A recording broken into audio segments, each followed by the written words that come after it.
All right, thank you for checking in to part three. This is the final installment, hopefully.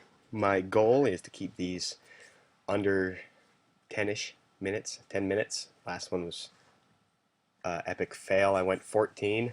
This one hopefully won't be as long. Okay, getting to the point. I want to talk about what I did to really kind of start this off. And of course, throughout the year, I've been showing my website, which is built on Weebly, and I even built a little bit of it right in front of them on the projecting screen, so they were able to see what it kind of looked like. And so they went into this assignment with all the necessary lessons on Edmodo and Weebly and the iPad apps like Show Me and Sketch. So I didn't have to spend a lot of time on those. A teacher wants to use this lesson plan. I would definitely say that before starting this, make sure those kids are fluent in how to use those. That is extraordinarily important because really you'd be throwing them under the bus if you handed them this lesson and asked them, oh yeah, create whatever you want, use all of these fun tools, without them having that that the navigation part of it established, if you know what I mean. Um, so, and let's see here. Let me go to my page again. Okay, so as I stated in the first part, I spent a lot of time explaining how to use all the different elements on Weebly.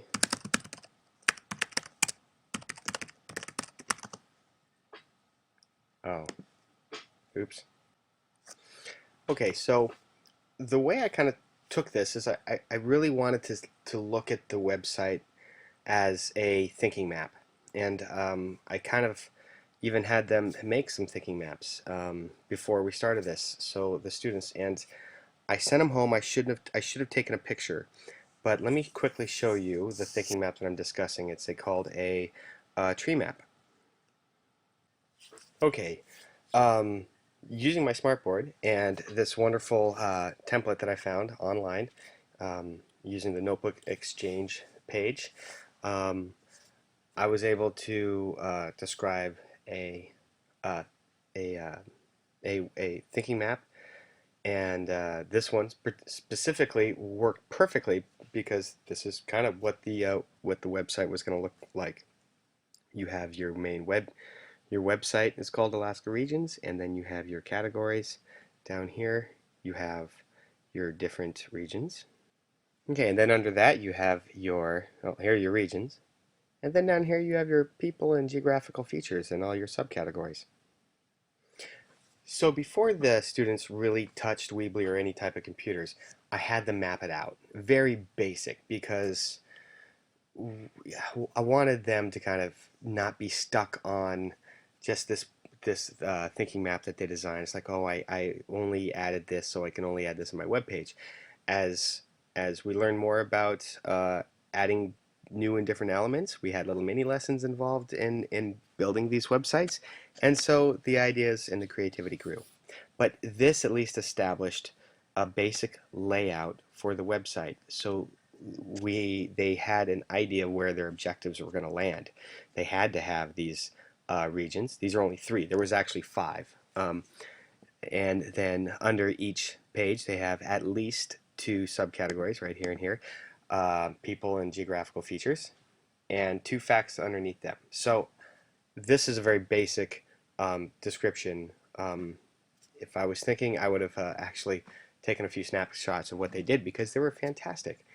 And the students obviously I had a pretty large dynamic of ability levels, but yet I found it very useful before we started the website. Okay, and then essentially every single day this lesson came up, I showed my exemplar, I discussed what needed to be there.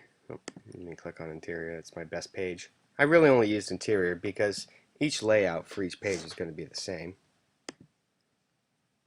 And so I showed this website to them daily, just so they understood they had to add titles. You know, we need to be able to understand that there's some type of place where we can find what we're looking for, and these titles really help and that is the basis of a thinking map. I'm sorry, a tree map. I think I think for me the exciting part of this whole lesson was when I really dug my heels in, and this was difficult for me because am I do tend to want to kind of control the outcome. I'm used to that after 7 years, but this year using excuse me, these tools to differentiate, I thought, okay, why not? Let her rip, kids. Use any way, shape, or form you could add information into your website other than typing. You know, there's audio and video. I had a couple of students actually take me up on that. Of course, you saw some of the artifacts with the examples of using the Sketch app, which allows you to add um, arrows and text into the pictures. I'm exploring more of those. There's some that even have more ability. The Show Me app, which they can create video tutorials. Uh, there was a couple of those. This one was just a straight up iMovie using the iPad, and it was an interview um, with a native elder who had great stories to tell. So there's actual first person information that this student in particular was able to get. I won't show you the video um, because it's long, but it is fantastic. He did a great job on editing and providing it here. So as I was letting them go making their websites on their laptops or their desktops, a couple of things that I recognized that students obviously would tend to gravitate to what's easiest. And for example, this particular student, great job. Of course, I loved her layout up here. I thought this was very unique for her couple of her banner pictures. But here she's got great information um, and did a fantastic job on layout. Here's a picture with a caption she designed herself with a little bit of history. Great. Um, and but, but that's great. What I did notice though is students tended to want to add quite a bit of pictures to their websites, and just because it was easy. This one is actually pretty good because it does have some captions and brief descriptions of what we're looking at. There are many websites that came up that just had pictures, and pictures are great, but without any description, don't tell us as much as they possibly could. Okay, so what I kind of noticed about the uh, the the making of this is that I got a lot of obviously different levels of work, but no matter what, even if the kid wasn't very good at it, he kept talking about it. He kept talking about making the website. They want to make their own website now. They found a way to make a place that's their own where they can put stuff that's theirs. You know, that's not handed in, that they can share with their friends. They can say to their uncle who lives in Germany, "You got to check out the website that I just made." You know, and this that I pulled that from an actual occurrence that happened in my classroom, where a student was very excited to show some relatives in Germany what Alaska was all about. Okay, finally, I want to talk about how does differentiating using technology and creating uh, a website like this help my students that might suffer from attention deficit disorder. And I was extremely excited to see the level of focus that these students were able to bring to the table. And I know how difficult that can be firsthand. And whether they were using the website or they were on their iPads creating those wonderful sketch pictures or the Show Me apps, there was engagement. And obviously, like I said before, lots of different uh, developmental levels or ability levels, sorry. But still, for example, this is fantastic for this student. Just getting content was a success story. It's a place to start. Whereas in a traditional method, it would have been difficult to impossible to garner information like this from the student. Okay, this has been part 3. I said this was the last part. I've hit my 10-minute, but I'm going to take 5 minutes. We'll call this part 4 and kind of go over a basic reflection. Hopefully it won't be too basic. One thing that I would have done differently is I would have spent a little bit more time um, kind of making sure that they incorporated a blog. As I went through a lot of the students' websites, I saw that one missing. They just never got around to it. Maybe that was because I kind of cut it off and they were going to get around to it and it just didn't happen.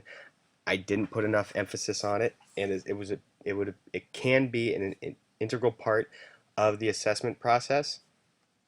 You know, for example, I could come up here to my Christopher's Alaska quiz, and if this was established for every student, students would see a question, they would click the comment, they would add a comment, and they would put down their name, first name only, and say, I think that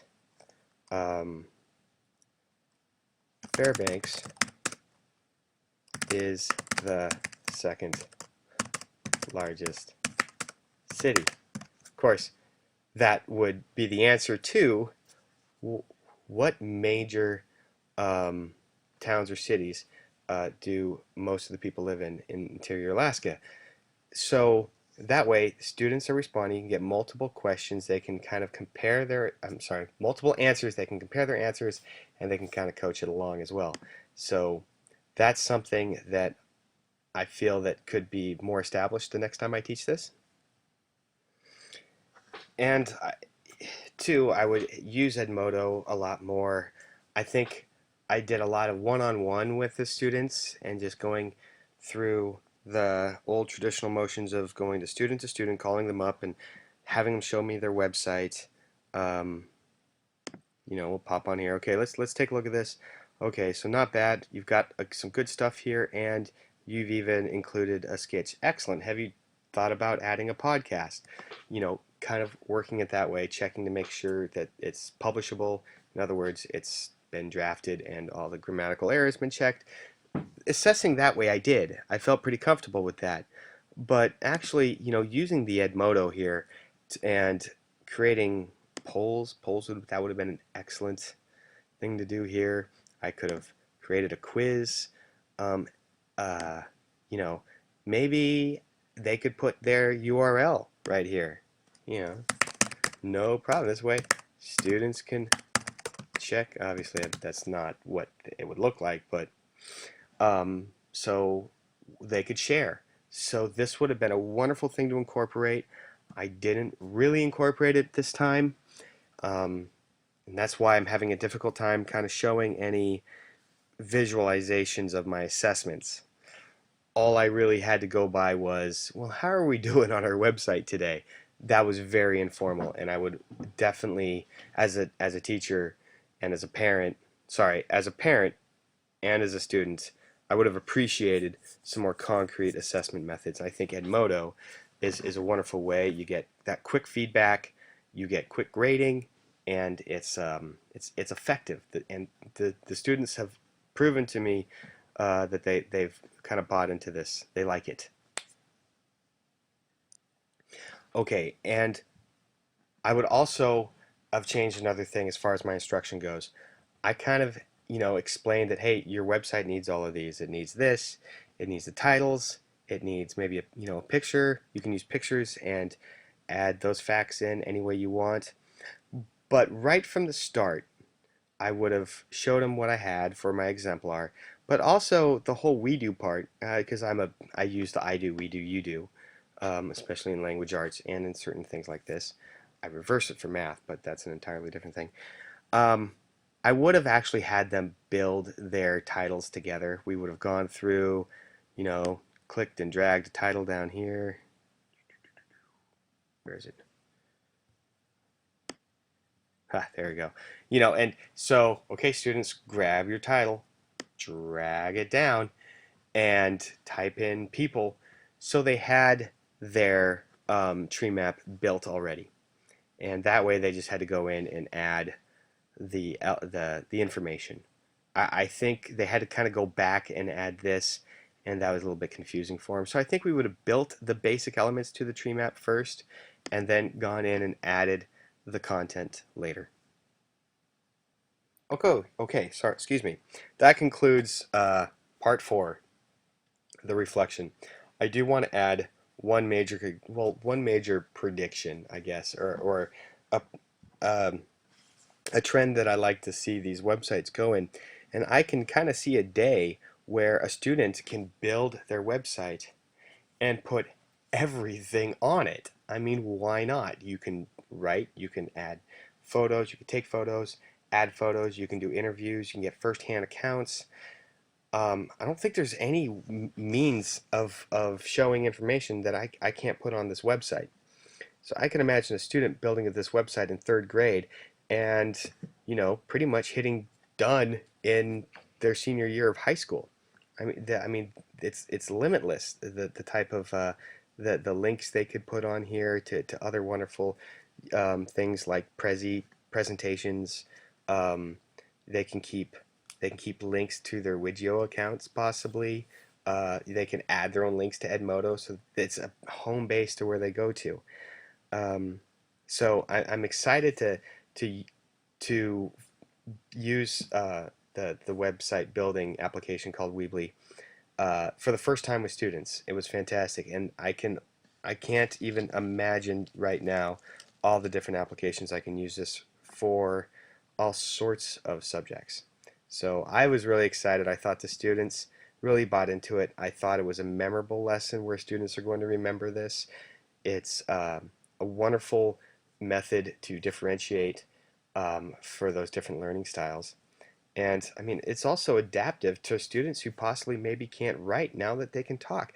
I haven't typed anything in making this assignment. I've just, I've been telling everybody um, um, all of the things that I've needed to talk about. And so for me, it's been fun. I've really enjoyed this assignment, and I think the students have too. So I've with that, I'm going to say goodbye. I hope you're still awake, and it's been great. Thanks.